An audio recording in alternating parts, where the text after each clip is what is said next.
por favor anótenlo ahí en su cuaderno, que a su vez, o sea, anoten en su cuaderno responder cuáles son las ramas de la arteria uterina. Porque hay algunas que suben hacia el útero y hay otras que bajan hacia la vagina, hacia el tercio superior de la vagina. Y entonces es importante saber dónde entra exactamente la arteria uterina porque tiene interés quirúrgico, ¿verdad? Bueno, aquí hay otro ejemplo de cómo es la arteria ilíaca interna o hipogástrica y cómo de ahí se desprende la arteria uterina, ¿verdad? La arteria uterina. Entonces, vean, aquí está también la arteria uterina. Aquí viene alguna explicación de lo que es la arteria ilíaca interna, llamada también hipogástrica, acuérdense bien de eso. Es lo mismo, ilíaca interna que hipogástrica. Aquí están las divisiones. Muy bien. Y cuando al drenaje linfático son muy importantes los ganglios linfáticos inguinales.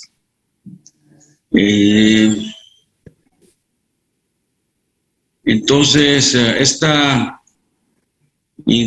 interacción que hay, o interconexión, perdón, es la palabra, interconexión que hay entre los ganglios inguinales de cada órgano pélvico, también incluyen la vulva, el clítoris, la uretra, y muchas de estas enfermedades, o de las enfermedades que afectan estas estructuras, se manifiestan primeramente en los ganglios inguinales. ¿Entienden? Aquí están los ganglios inguinales ilíacos y vean ustedes cómo muchas veces estos ganglios están por delante de la uretra y de la aorta abdominal, ¿verdad? Y de la vena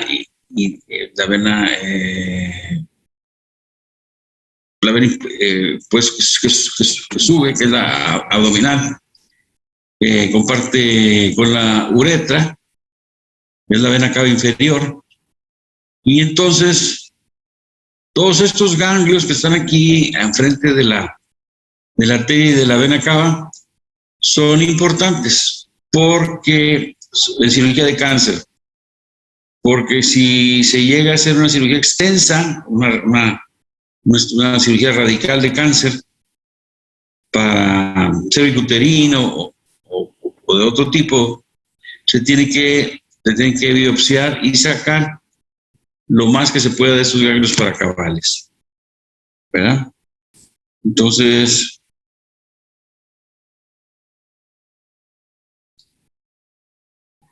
la inervación es predominantemente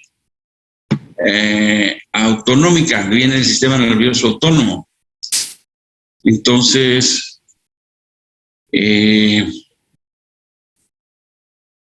estas fibras, las fibras simpáticas de la pelvis femenina provocan contracción del músculo liso, incluyendo el músculo liso del sistema vascular, que es la vasoconstricción, mientras que las parasimpáticas causan el efecto opuesto y causan dilatación.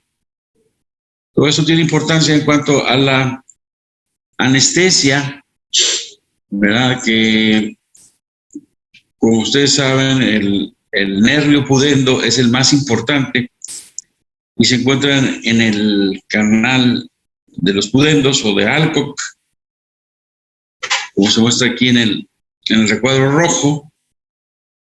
Y también es importante el nervio pudendo en su origen, que viene siendo a nivel de las espinas isquiáticas, conocidas como ciáticas acá en la terminología en español. ¿verdad? Entonces, están precisamente a un lado de la tuberosidad isquiática, y cuando se introduce el dedo buscando las espinas ciáticas, se introduce la aguja y ahí cerca del dedo, cerca de la punta del dedo, se puede poner la anestesia para anestesiar el nervio pudendo. Esta aproximación al nervio pudendo pues es transvaginal, casi siempre es durante el parto, y como les decía, la aguja se pone sobre el dedo guía, o puede ser también una aguja guía también, ¿verdad? Dirigida hacia la espina ciática, y esta aproximación es más rápida y más tolerado que una ruta transcutánea, es decir, si se pone por acá, duele más si se pone directamente acá por fuera en la piel. Muy bien, aquí tenemos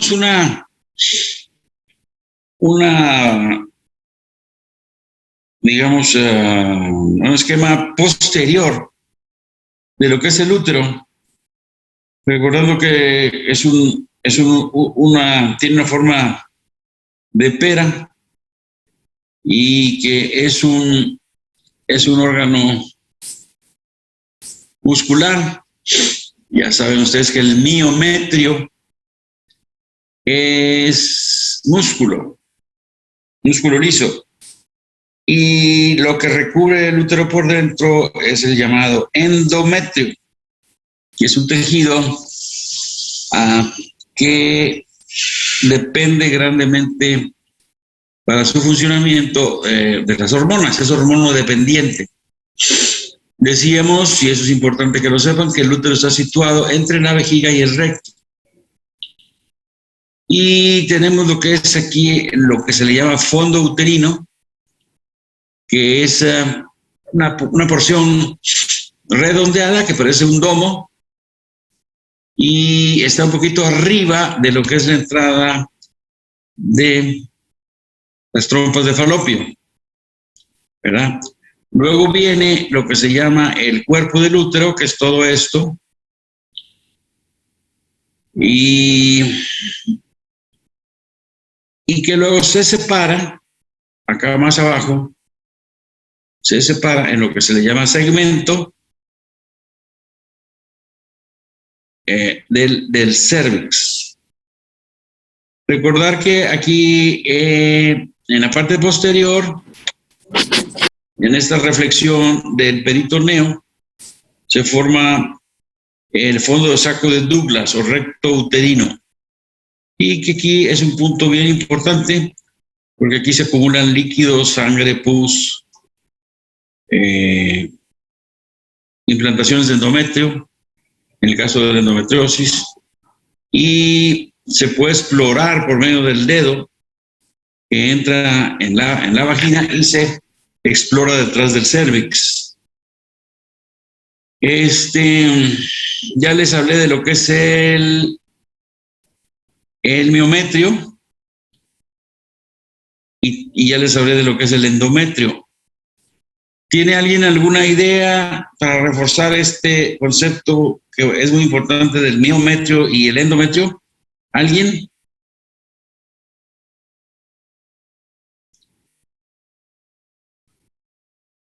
¿Sobre qué, doctor? Pues, ¿qué entiendes tú por miometrio y qué entiendes por endometrio? El miometrio, pues, son las capas musculares y el endometrio es la parte interna del útero. Del útero. ¿Y qué diferencia hay entre uno y otro, José Alberto? Que el miometrio, pues, es meramente muscular y la parte interna, pues, es secretor.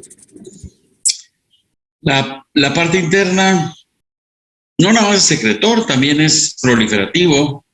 Si lo que te pretendes decir es que es hormonodependiente y que ahí ocurren los cambios del ciclo endometrial, por eso se llama ciclo endometrial o ciclo menstrual, o ciclo ovárico, lo conocen otros también.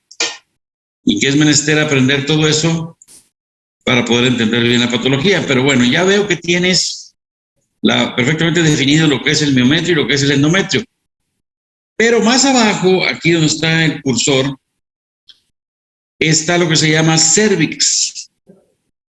¿Qué me puedes decir del cervix, José Alberto?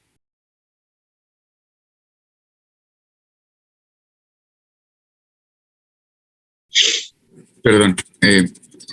Pues el cervix también es conocido como cuello uterino. Muy bien. Es la conexión entre el inter entre la vagina y entre el útero. Muy bien. También es sitio muy importante de estudio porque cambia el epitelio y es comúnmente donde se diagnostican algunos tipos de infecciones o cánceres. Muy bien. ¿Quieres seguir abundando o le sigo yo? Si quieres, sígale. Bueno, el cervix es cilíndrico, ¿verdad? Mide alrededor de 2.5 centímetros en longitud. Este órgano es bien importante durante el trabajo de parto porque puede sufrir reblandecimiento y dilatación. Entonces, es un cilindro que en su interior tiene un orificio que el orificio que va a dar al útero se llama orificio superior, y el que va a dar a la vagina se llama orificio inferior, ¿verdad? Entonces, dentro del orificio, de este orificio, adentro del útero, se encuentra la mucosa endocervical, ¿verdad? Y esta mucosa endocervical es importante porque ya que se acerca al exterior, cambia desde el punto de vista histológico y tiene una unión con el exterior del cervix que se llama unión escamocolumnar, en donde cambia el epitelio de escamoso, al revés, cambia el epitelio de columnar a escamoso. Y ahí es donde tiene lugar la mayor cantidad de carcinoma cervicuterino, que ya veremos más adelante. Entonces, la línea oblicua que junta la vejiga que divide la vejiga del cervix, divide este cervix en lo que se le llaman segmentos supra e infravaginales. Entonces, más o menos la mitad de la parte posterior y un tercio de la superficie anterior constituyen la porción vaginal, lo cual quiere decir que el cervix tiene una porción vaginal, que, como veremos después en la práctica, es un sitio donde tiene lugar muchas enfermedades. Válgame, ahora me salió aquí que ahora reinicie para instalar actualizaciones importantes. Bueno, entonces seguimos.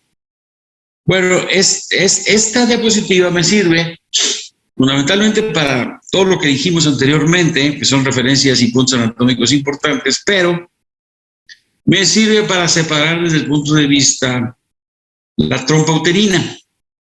La trompa uterina, vean ustedes ahí cómo se separa en istmo, que es la unión de la trompa al útero, y luego sigue la ampolla o ámpula, y luego sigue el infundíbulo, y luego sigue la fimbria.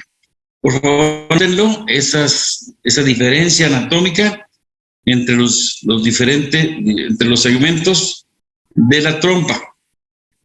Esto tiene importancia porque, bueno, pues aparte de que tiene su fisiología especial, la trompoterina o trompa de falopio, ahí es donde tiene asiento la mayoría de los embarazos fuera de lugar, los embarazos ectópicos, fundamentalmente en la sección ampular. ¿Ya? Y ahí está Grace Solís. ¿Me escuchas, Grace Solís?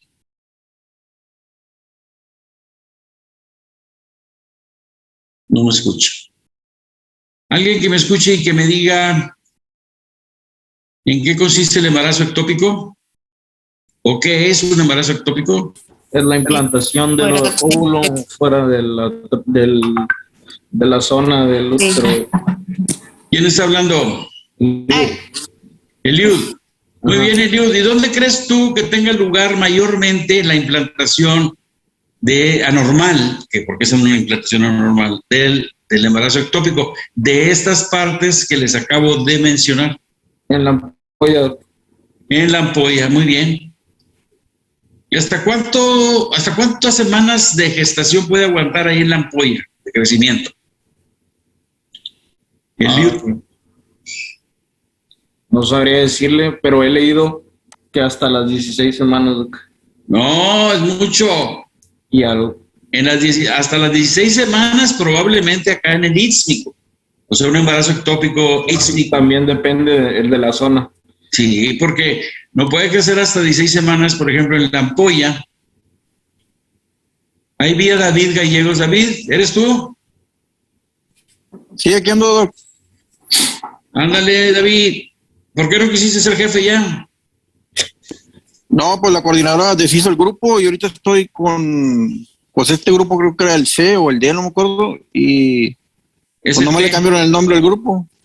Es el B. Bueno, pero ¿cuánto crees tú, David, que puede aguantar un embarazo ectópico ahí? Antes de que se rompa, de que se rompe. No sé, unas 6 semanas. Unas 6 semanas, de 6 a 8 semanas. Entonces, es precisamente cuando tienen que pensar ustedes que puede ser un ectópico cuando les llegue alguien con un dolor pélvico y que reporten un embarazo de 6 a 8 semanas, o a lo mejor ni siquiera sabía que estaba embarazada, pero ahí es donde hacen ustedes pruebas de embarazo, porque las pruebas de la gonadotropina coriónica no desaparece hasta una semana después de que se desprendió el trofoblasto, y entonces les puede servir para diagnosticar un embarazo ectópico. Muy bien. También se puede implantar en la parte infundibular o también en la fimbria, aunque a veces cuando se implanta cerca de la fimbria lo abortan. Ese embarazo ectópico es abortado hacia la cavidad abdominal y ahí es donde muy raramente llega a implantarse en la cavidad abdominal y a veces se desarrolla ahí. El embarazo es lo que constituye un embarazo abdominal. Muy raro, por cierto, ¿verdad? Yo nada más he visto uno en toda mi vida. Bueno, seguimos adelante. Bueno, esta diapositiva nos sirve para ejemplificar lo que ya les dije. Miren, aquí está el orificio interno del cuello. El cuello es todo esto. Acá está lo que es el orificio interno, ¿verdad? Vean ustedes cómo está recubierto de endometrio todo el útero y acá abajo está recubierto de endocervix. Ejemplifica aquí todo lo que es la fisiología ovárica, que yo les expliqué al grupo que tuve de endocrinología, se los expliqué muy bien y al principio del curso también les expliqué muy bien. Vean ustedes cómo está aquí el ligamento suspensor del ovario, que dijimos que también se llamaba infundíbulo pélvico.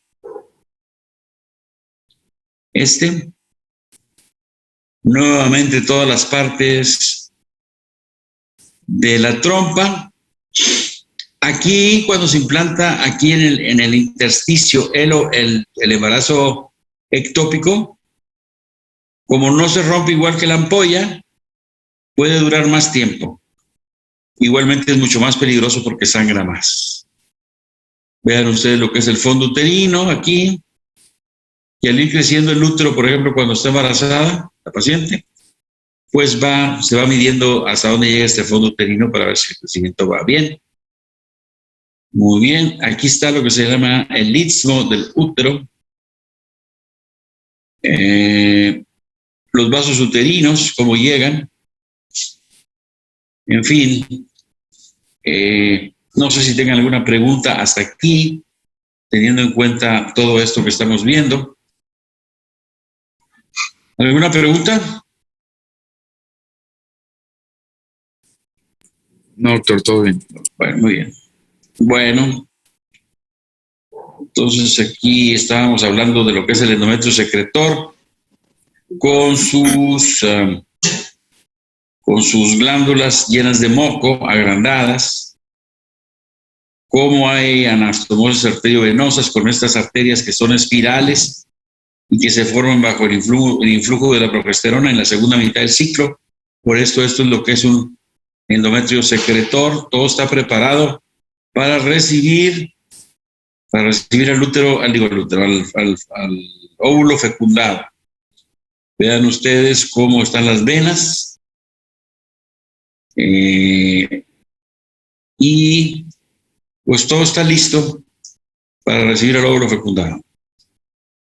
De esto ya hablamos. Aquí están las diferentes porciones de la trompa, la fimbria, el intersticio y la ampolla, la fimbria, la porción intersticial, también le llaman intramural. Y aquí estamos evidenciando las estructuras ováricas y su desarrollo, lo que son los folículos primordiales. Fíjense bien, aquí hay una diferencia que quiero que entiendan, porque luego cuando veamos tumores de ovario, nos podemos hacer bolas. El epitelio que recubre todo el ovario es el epitelio germinal. ¿Sí? Aquí le voy a... Bueno, no confundir este epitelio que recubre todo el ovario, que se llama epitelio germinal, con lo que son todo lo que son las células foliculares primordiales. Algunas gentes también, esos que están aquí, también le llaman epitelio germinal y se confunden cuando nombremos los diferentes tumores. Entonces, déjame a ver si podemos. A ver, aquí escapamos un poquito. No, pero no tanto. ¿O sí?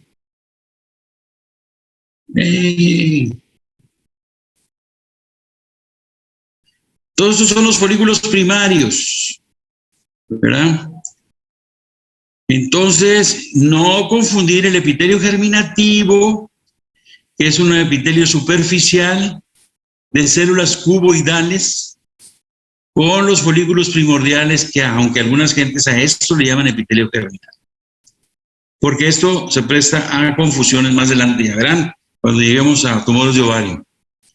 Entonces, aquí está todo lo que es el aparato, digamos, de folículos primordiales que crecen bajo el influjo de las hormonas hasta que maduran los folículos, luego bajo el influjo de la hormona luteínica o luteinizante se rompe el folículo, se descarga el óvulo, se forman las células luteínicas, y esto es lo que se forma aquí se forma el cuerpo lúteo temprano.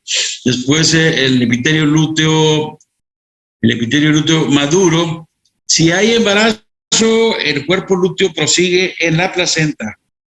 cumpliendo las mismas funciones que son hormonales para sustentar el embarazo. Si no hay embarazo, entonces todo este cuerpo lúteo del ovario se degenera y se llama el cuerpo blanco o corpus albicans. ¿Verdad? Muy bien.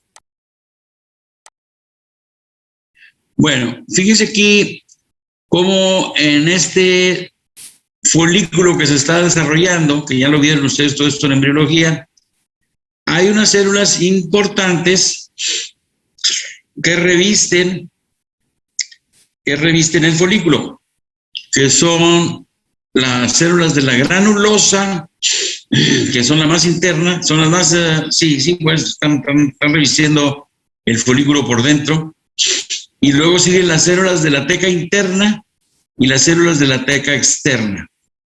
Todas estas hormonas provocan secreción de hormonas.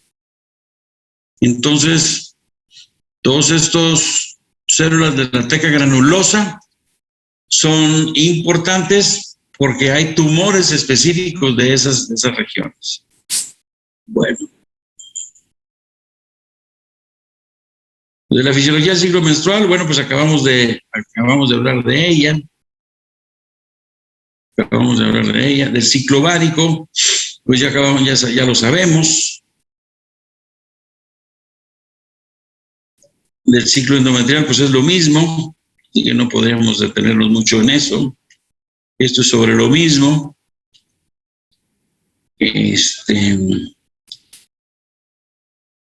Y luego, pues para darles nada más un enfoque rápido de lo que es la fisiología reproductiva, bueno, era lo que les decía yo, que tanto hombres como mujeres secretamos hormonas en los testículos, en los ovarios o en las glándulas suprarrenales. Ya sabemos que las glándulas suprarrenales se dividen en la parte medular y la parte cortical. La parte medular secreta nada más dos hormonas. ¿Cómo se llaman esas dos hormonas? Adrenalina y noradrenalina. Y la parte de la zona de la cápsula suprarrenal o de la membrana suprarrenal, no sé, de la cápsula suprarrenal secreta mineralocorticoides, glucocorticoides y hormonas sexuales.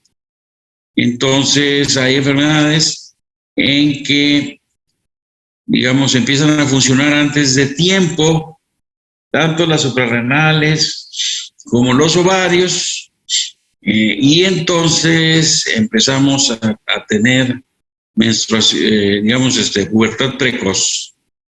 Y la pubertad precoz, pues, implica una menstruación. Como esto es una clase de ginecología, pues hablamos de puras mujeres. Implica la aparición de vello, características sexuales secundarias, tales como la aparición de mamas, como la aparición de vello. Implica la aparición de la menstruación, que por cierto, la primera menstruación se llama menarca. Menarca, para que lo noten por ahí. O menarquia, como quieren. Mira qué pronto se ofreció. Las células de la teca estimulan la producción de andrógenos y en la granulosa estimulan la producción de progesterona, ¿verdad? Y entonces la folículo estimulante actúa en las células de la granulosa para estimular la producción de estrógenos, de andrógenos. Muy bien. Esos estadios de Tanner, pues estudienlos ustedes. No es importante, no se los voy a... Bueno, sí es importante, pero no se los voy a poner en ningún examen. Doctor, ¿sí nos va a pasar la diapo? Sí, ahí la tiene ya su jefe de grupo. Ah, bueno. Sí, que les pase toda la carpeta, ¿sí? Bueno, entonces, de acuerdo con el programa... ¿Cuánto nos quedan? Nos quedan 6 minutos. Bueno, ustedes estudien los estadios de Tanner. Vamos a hablar un poco de pubertad precoz. La pubertad precoz, como se los dije,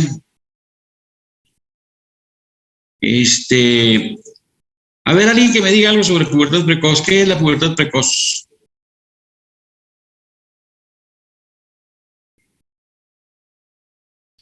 Cuando empiezan su desarrollo antes de... Muy bien, sí. Pero es un poquito simplista. ¿Por qué pudiera ser esto? ¿Por qué pudiera parecer una pubertad precoz? ¿Por exceso de hormonas o sobreproducción de hormonas? Sí, sigue siendo simplista. Pues yo había leído también que actualmente se le asociaba al tipo de alimentación y el estilo de vida que llevaban ahora los niños. Bueno, estudien un poco sobre pubertad precoz.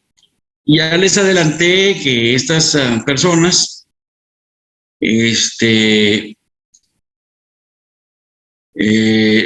pueden tener diferentes etiologías. Una de ellas puede ser central a nivel del cerebro, ¿verdad? Entonces, estos niveles cerebrales, digamos, disparan por medio de unas hormonas especiales que se llaman leptina y quispetina, y también por la estatura, la nutrición, que fue lo que tú mencionabas. Todo eso puede ser que este reloj biológico se active antes de tiempo y se liberen hormonas liberadoras. Es redundante. Bueno, que se secreten hormonas liberadoras de gonadotropinas. ¿Cuáles serían las gonadotropinas? Bueno, aquí están, la FSH y la LH. Y entonces todas estas hormonas pues van en la mujer, cuando menos, van o sea, vienen de la hipófisis, se secretan allá a nivel de los núcleos supraópticos y paraventriculares del hipotálamo, pero vienen a dar a la hipófisis, por eso son centrales. Y luego pueden también estimular a las suprarrenales, y entonces sobre todo la zona reticular. Ya ve que la suprarrenal tiene varias zonas, entre ellas la reticular, que es la que hace que los andrógenos suprarrenales y también los estrógenos se secreten de más. Por eso esas pueden ser centrales o cerebrales. También lo pueden desarrollar gentes que tuvieron encefalitis, que tuvieron meningitis o que tuvieron un traumatismo severo en el cerebro.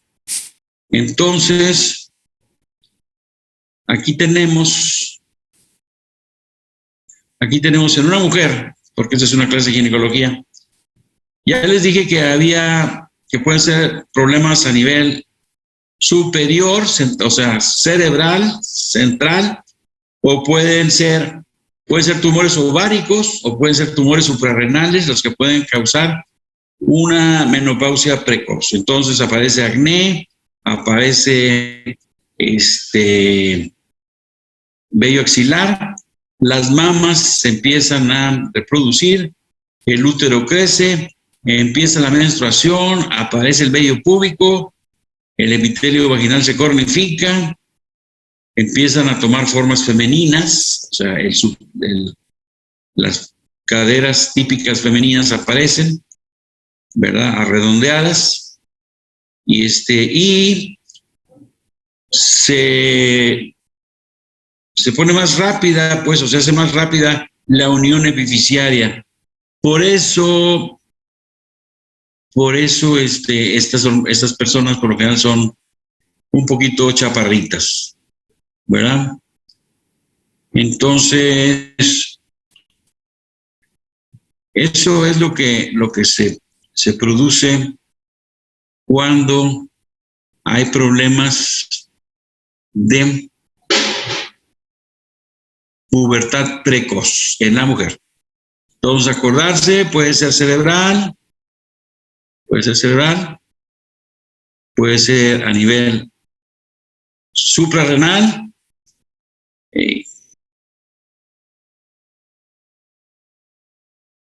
o puede ser a nivel ovárico, ¿verdad? Puede ser a nivel ovárico, como se menciona aquí. Muy bien. Tenemos menos de un minuto. Voy a dejar de compartir para verles la cara. Muy bien, pues estamos apenas empezando. ¿Qué les parece la clase? ¿Cómo andamos?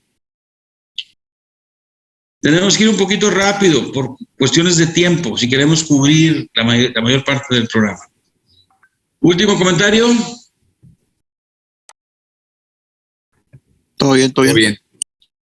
Bueno, pónganse a estudiar toda esta primera parte de la unidad 1. Ahorita vamos a nivel de la pubertad precoz y vamos a entrar la